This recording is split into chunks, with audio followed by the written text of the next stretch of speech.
Today, we have got the Laurin and Klement spec of Skoda's classic estate. And I have to say, it is absolutely superb.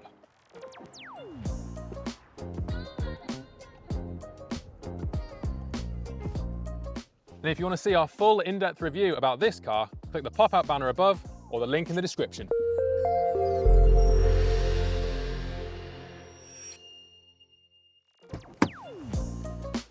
Right, now before we get started today, we'd both like to say a massive thank you to Horton Skoda up in Lincoln for lending us this car for a couple of days this week. If you want to check out this exact vehicle and maybe even buy it for yourself, we'll leave a link in the description. Go ahead and check it out, see what you think. I'd like to start talking about the front end of this car because personally, I think it's got a really aggressive, quite sporty feel to it. First thing to note is the Matrix LED headlights. Now, this is an amazing feature to have on cars these days. What it does is it dips the high beam as you're driving at night to avoid blinding oncoming drivers. Really, really helpful feature. Secondly, I quite like the grille on the front of this car. It's got a really meaty, kind of chunky look to it. I think it's quite elegant, the black and the chrome trim, really, really nice. Moving around this side, you've got a front-facing camera, which is used by the 360 parking system, or the 360 surround sound view, as Jack likes to call it. You've also got radar housed at the front here for the adaptive cruise control, and Skoda emblem on the front of the bonnet, really prominent, really nice. You've got the silver trim around it, and that kind of continues around the grille as well. And on this particular version of the car, you also get these really cool tray plates. Thanks, Jack, for designing those. Second thing, or next thing as well at the front, is the aero. So you've got aero on both sides, and they are actual real vents, and that sends air through to the brakes, help keep them cool while you're driving. Moving around to the side of the car, something I do want to point out is this really lovely Laurin Klement badging. Now, this is the top trim level that you can get on the Superb. Just adds a bit of a touch of luxury. I really like that. That also continues with these sharp lines along the body. Now, it is a really, really long car, as you'd expect with an estate. But for me, that just helps to kind of soften it out a bit, sharpen it up. A little touch of luxury, really nice. Also got this chrome trim around all the windows, chrome roof rails. Piano black here, so be careful when you're washing it because that does scratch very easily. Wing mirrors, we've got, again, quite a nice sharp line on them here, and some more 360 cameras. Just a quick note on the alloys. These are the 18-inch Bellatrix Aeros. They actually look quite a bit bigger than they are, but with them being 18s, they give you a softer feel on the road, soak up all those potholes and bumps a little bit better.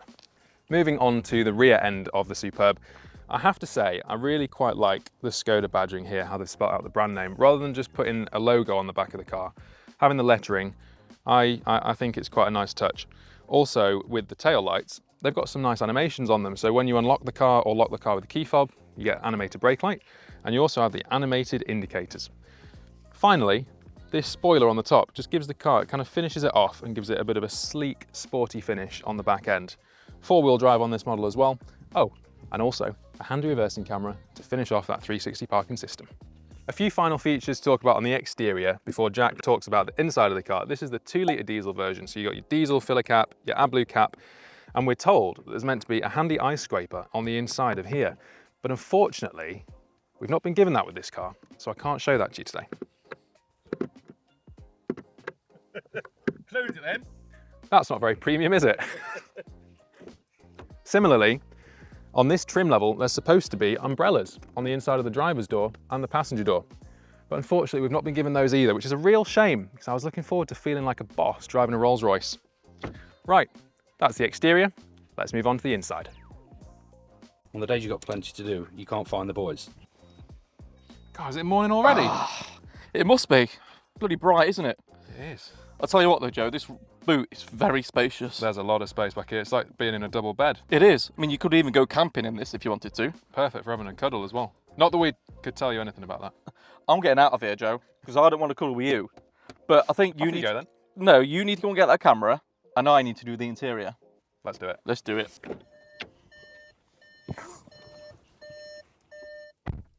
That noise wasn't very pleasant, was it? But anyway, I have to say, this Skoda L&K version is fantastic. The whole cockpit feels like you are in a premium vehicle. Quick disclaimer though, what I am going to talk about is only specific for the L&K. So it might be available on other models, but what I've got in front of me here is the L&K version. So immediately you are greeted with the 13-inch digital display. And I have to say, it is super vibrant, really quick and responsive, unlike other vehicles that we have reviewed previously. It's got your Android Auto and Apple CarPlay wirelessly. So excellent work, Skoda. Directly in front of you, you have the 10-inch digital display cluster, which shows your maps, Apple CarPlay, everything you need to know about your car. And because this is the L&K model, you also have heads-up display. So it shows your speed, lane keeping assist, and everything as well that you need to look at rather than looking at the big center screen. So in front of you here, you have this very nice, and I have to say very comfortable to hold steering wheel. You have a heated steering wheel button, so you don't have to fumble around down here looking for the button. It's directly in front of you. You have your voice activation button, and the AI assistant in this model is called Laurin. Behind this, you have your shift paddles. So because this is a 2-litre diesel automatic, you can shift down and shift up using these nice sporty buttons behind you. Brilliant. What I was a little bit concerned about though is this stalk here. When I first got into the car, I was like, how do I indicate and how do I use the windscreen wipers?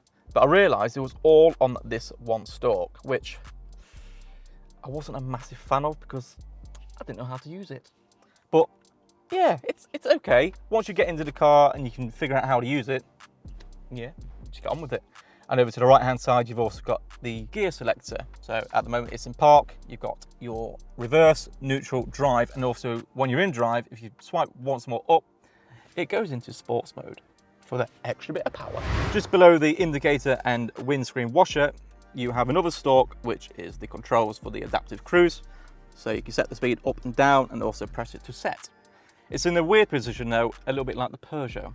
Because this Skoda Superb is the L&K model, it also comes with Klement sound system. And I have to say, it's actually quite good. It's the Klement speakers, so you've got 12 speakers all around the vehicle, you've got 1 sub in the boot, 1 center speaker and 10 door speakers. So as we move down from the very large and great infotainment system, you're immediately greeted with 3 digital dials. Now on the left and right digital dial, these control your climates, so your heated seats, your cooled seats, and also the temperature that you want. The middle one, however, it is customizable, so you can have 4 different features on this. So you can have fan speed, volume, driving profile to kick it into sport mode, and maps. So when you're on your maps, you can just turn it left or right and it will zoom in and out of the map. Moving further down, you have a 15-watt wireless charging pad, which is also cooled. How nice is that? Next to that, you've got 2 USB-C charging ports, and then moving down, you've got these 2 not very large cup holders. Another little neat feature are these little covers. So let's say you've got something private in there that you don't want anyone to see, close those and be out of sight. Right, let's talk about interior spacing. Under here on the armrest, you have a very large storage compartment.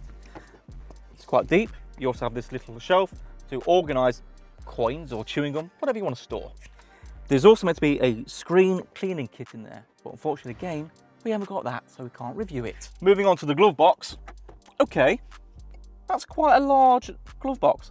Bigger than Joe's though, so that's a bonus.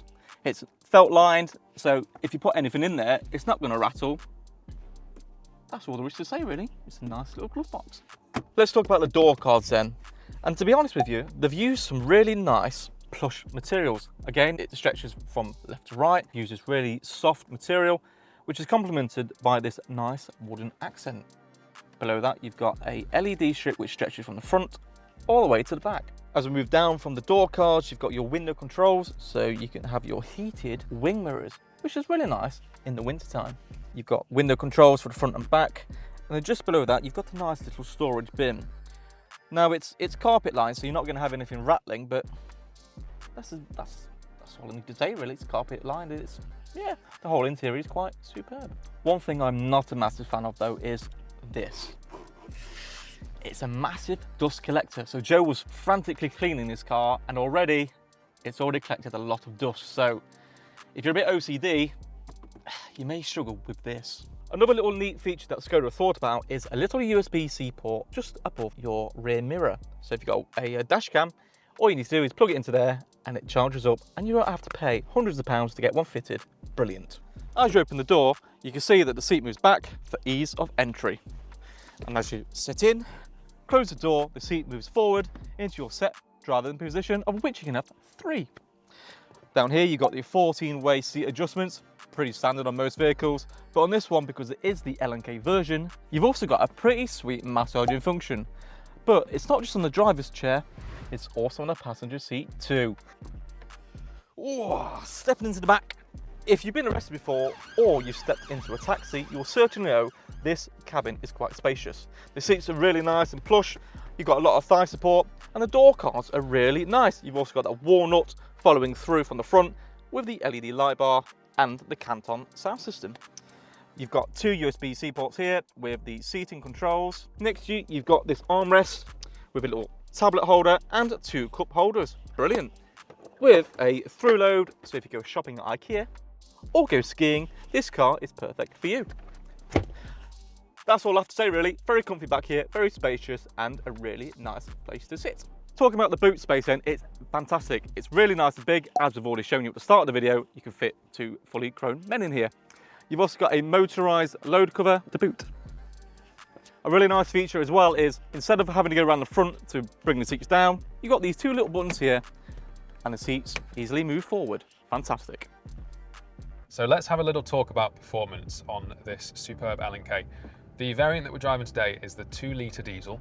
It's got 280 horsepower, 350 Nm of torque, and does a 0 to 60 in 5.6 seconds.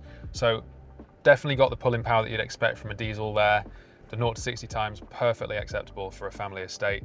So when we picked this car up, it had 430 miles showing on the tank. That was with a full tank of fuel. It's now down to 330, so certainly very good range from a full tank. Having driven the car for a couple of days now, it is actually quite a comfy place to be, I have to say. It's a bit of a change for me coming from a hybrid, and of course for Jack coming from an EV, purely because you've not got the regen braking, you've not got that instant rapid acceleration that you come to expect from an electrically assisted car. But that's not to say that it isn't a nice vehicle to drive. You've got the power to get past things on the bypass, get you out of tricky situations, maybe on a roundabout, that pulling power that you come to expect from a diesel engine.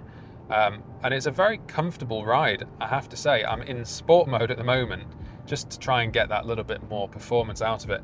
But if I use the smart dial down here to change it into comfort mode there, you do feel everything just kind of soften off slightly. The steering just becomes a little bit lighter. It's almost kind of floaty in a way.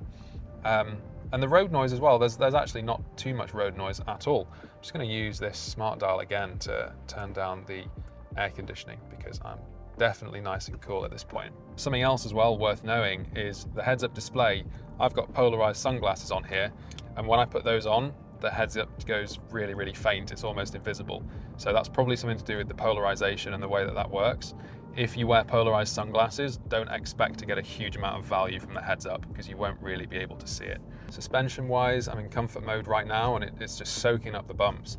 There's potholes, there's grates that I'm going over. And sure, you do feel them, but it does a pretty good job at just softening them out, taking the brunt of that. I think for longer drives, you'd be very, very comfortable in here, and it is a nice place to spend time, especially with all the tech and driver assistance options that you've got available to you. The massage seats are just fantastic. Yeah, it's been a really nice car to drive. And if this is what we can come to expect from all Skodas in the lineup, then that's definitely something that we're looking forward to here on the channel. One thing I would like to comment on is this 360 camera. It is extremely disorientating to use. It's almost as if the scale isn't quite right. The car on the overlay looks significantly bigger than it actually is in reality. And this is a really disorienting camera to use. Yeah, did not enjoy that at all. So Joe, what do you think then about the Skoda Superb in this Laurin and Klement trim? I've got to say, Jack, I think it's about high time that we address the elephant in the room. It is. You all know exactly what I'm talking about. It's the colour. It's not the nicest of colour, and I have to be fair, it's a little bit bland. Yeah, it does blend in very much with the environment. I think if I was going to get this car, I'd want it in like a black or a grey, or just something a bit bolder. Yes, especially with a really nice grille at the front. It looks a bit sporty, but this colour just blends it in. So what about the trim level then, and the spec of this car, the Laurin Klement? If I were to buy the Skoda, 100%, I'll definitely go Laurin and Klement trim. Do you agree? Agreed. It's got all the nice bells and whistles, the massage seats, which are really, really good, driver and passenger. Yep. Loads of nice high-tech features. Yeah, ticks all the boxes for me. So who do you think would buy this car then, Joe?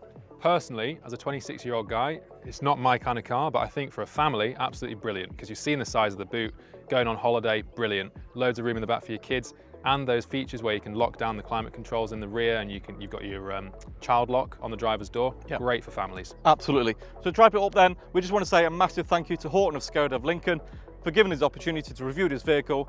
And if you want to check out this car, link in the description, scan the QR code on screen, and also just a note, this vehicle is worth £36,990. So don't forget to like And subscribe. and we'll see you in the next one. Ooh, make me like one of you. I also like the boot cover, which is fantastic. Talking about the boot space then, it's fantastic. So when me and Joe picked up this car, we thought we'd go out for a celebratory curry, which was fantastic. Do that one again, lose the fantastic. Press the interior light, but I have to say, it was fantastic. No, fucking hell. We went out for a nice little curry just to celebrate our fantastic. What to say? Absolutely fantastic. Absolutely fantastic. Everything's fantastic on the way. Celebrate our fantastic. I think you said fantastic again. Do you think he said fantastic? How many times today have you said fantastic? About 50,000 times.